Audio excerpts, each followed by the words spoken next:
Hi, I'm Steven. And I'm Steve. And this is Cherry Knoll Whiskey Reviews. Today we are continuing once again down our Old Forester lineup. And today's bottle is the 1870 original batch. 90 proof. So this is where we start to get into more of the core lineup from Old Forester. I would say that they've kind of got three tiers. You know, you've got the screw tops that, you know, if you look back into the videos, those are kind of like your blending whiskeys and kind have we done all of those up to this point? I believe so. Okay. Yes. Okay. So if you want to see those, go watch those videos. You can go back and watch those. Right. So we went through those. They're kind of for blending into mixed drinks and other things like this.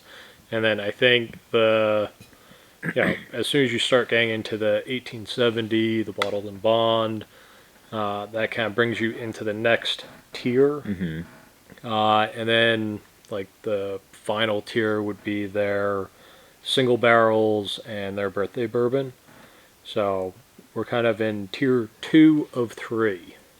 And I gotta say, so far I have not been disappointed at all. We've only done like the bottom of the barrel kind of bottles, but it's great so far. And it's a brand that I don't really know much about at all.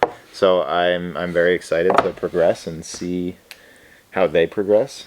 But it's been very good so far. Yeah, I don't think I personally have been through everything that they have to offer. Obviously we will, except for birthday bourbon, but you know, as far as we can through their lineup in this series.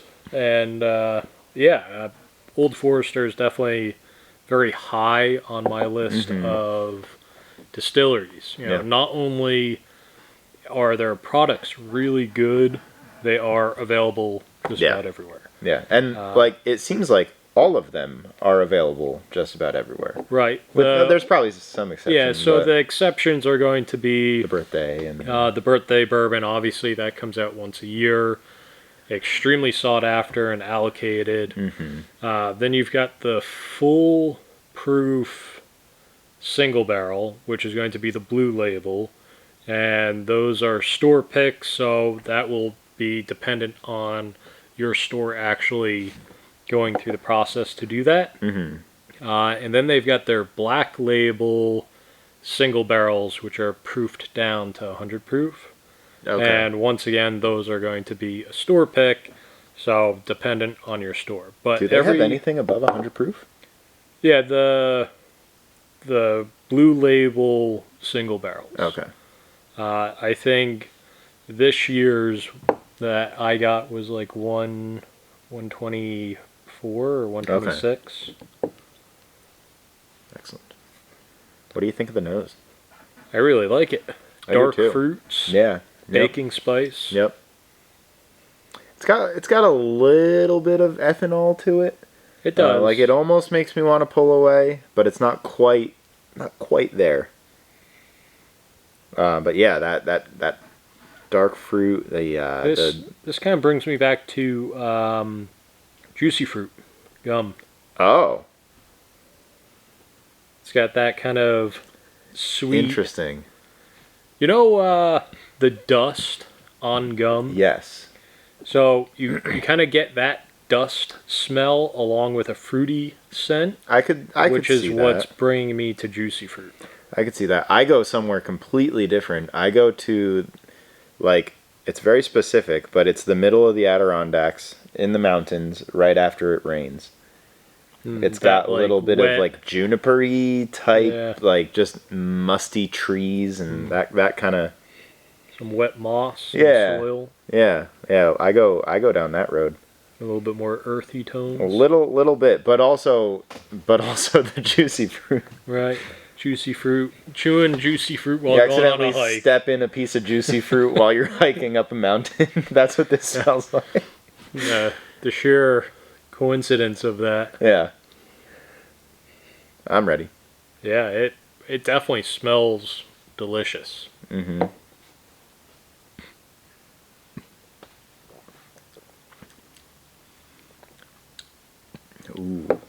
Yeah, with this being 90 proof, it is really easy to drink. There's little to no burn, really smooth. It's got enough to kind of coat your mouth to not just feel like you're sipping water. Right. My tongue's tingling. Right. But a little bit of that ethanol still tingles your tongue. And enough oils. It's not drying. Yeah. But at the same time, you do get a little bit of coating. To me, it tastes 100% of baking spices. There's a little bit of that residual sweet, sugary type taste, but for the most part, it's 100% the baking spice comes through. For me, there's quite a bit of sweetness, like a corn sweetness, I guess, that is kind of right in the middle. So like you said, it kind of starts off with some of that baking spices, and then goes into like a corn sweetness. Yeah.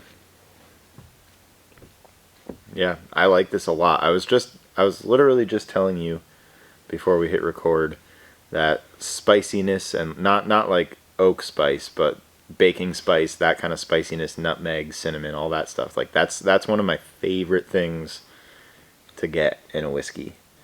And this is right there for me. Yeah, you definitely get nutmeg in this for sure. Yeah. I'm not getting a ton of cinnamon. No. I really enjoy the cinnamon baking spice in the whiskeys. I think that's a great flavor. Yeah.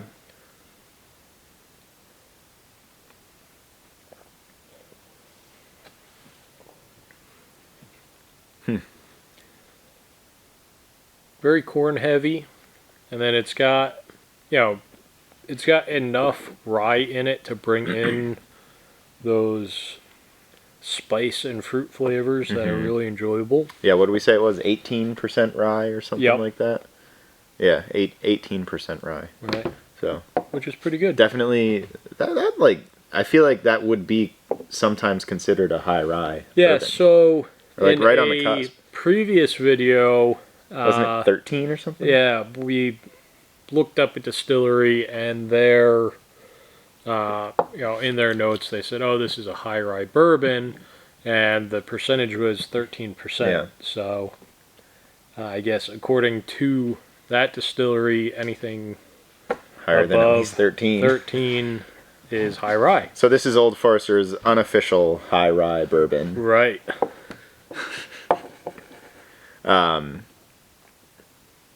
I am gonna say 7.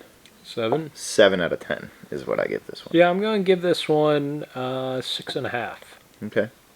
I know some of the other bottles in the Old Forester lineup, and I know that they're better. You know what's to come. Like, this is a good bottle. Yeah. Like, just because I gave it a lower score, it's only because I know that some bottles in the future from them are going to score higher, and I don't feel like I should be reaching like that 9.5 to 10 range. Right.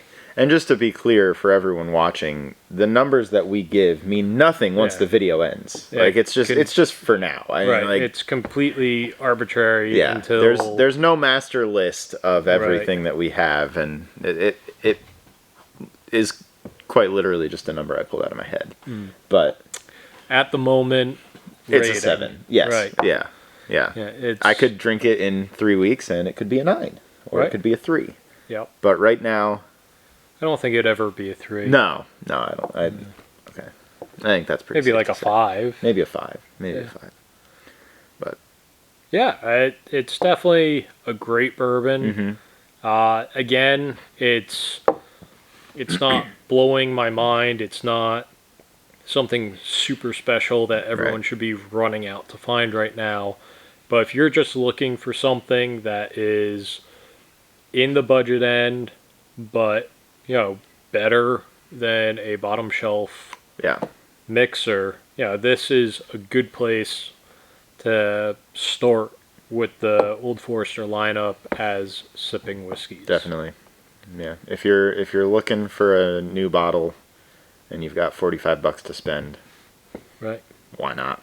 And nothing's jumping out at you on the shelf. Right. Just get this. It's a good one. Yeah. I don't know if I would put this one in ice because of it already being 90 proof.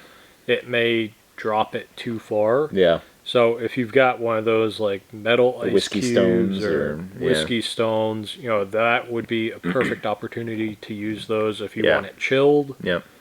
Chilled glass or something like that. Yeah, chilled glass. My fingers get too cold when I use one of them. Oh yeah. Yeah, I don't like it. But yeah, with that being said, thanks for watching. Make sure to like, comment, subscribe. We'll catch you on the next one.